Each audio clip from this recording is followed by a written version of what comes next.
Cari fratelli, con questo si conclude il primo scrutinio. Poiché nessun candidato ha ottenuto la maggioranza necessaria di 72 voti, per la serata la seduta è aggiornata. Alors après chaque vote, le premier soir, après le premier vote du premier soir, du 7 mai au soir, et puis après les 2 votes du lendemain matin, et ainsi de suite, eh bien, tous les bulletins qui ont été utilisés par les cardinaux, qui avaient été enfilés, mis dans un fil par un des cardinaux scrutateurs, eh bien, sont brûlés effectivement dans le poêle, mais ce ne sont pas ces bulletins qui vont donner la fumée blanche ou noire, eux ils vont donner une espèce de fumée grise, et après il y a un autre système plutôt chimique qui va donner la couleur. Il y a eu une explosion, votre éminence, sur la Piazza Barberini. Une bombe?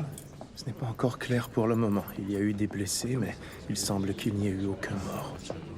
Il faut éviter d'en parler aux cardinaux électeurs, Ray. Nous sommes à huis clos et ils doivent être préservés de toute nouvelle qui puisse influencer leur jugement. Alors, outre que la Piazza Barberini est très très loin du Vatican et qu'avant que ça secoue jusqu'à Rome, jusqu'au Vatican, ça paraît surprenant, logiquement, tous les cardinaux sont isolés. Alors, effectivement, ils peuvent avoir une interaction avec le personnel qui est au secret aussi, à la maison Sainte-Marthe ou les cérémonies pontificales. Mais logiquement, il n'y a aucune info qui va dans un sens ou qui va dans l'autre. Sommes-nous vraiment réduits à considérer le choix le moins pire? Mais le champ s'est rétréci. Si nous ne votons pas autrement, nous serons ici des semaines. Et c'est exactement ce que veut Tedesco.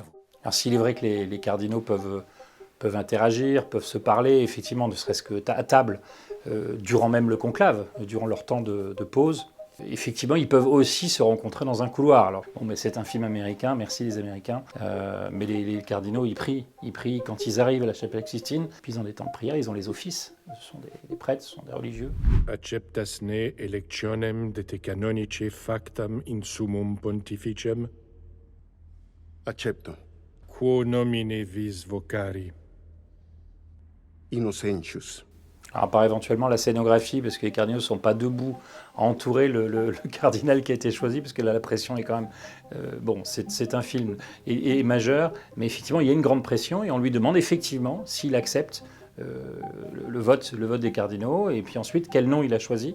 Ça peut prendre un petit peu de temps. Et puis après, le pape s'écarte de la chapelle Sixtine.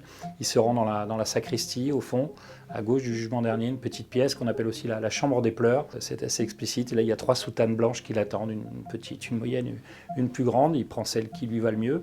Il l'enfile, et il prend un peu de temps de réfléchir à ce qui lui arrive.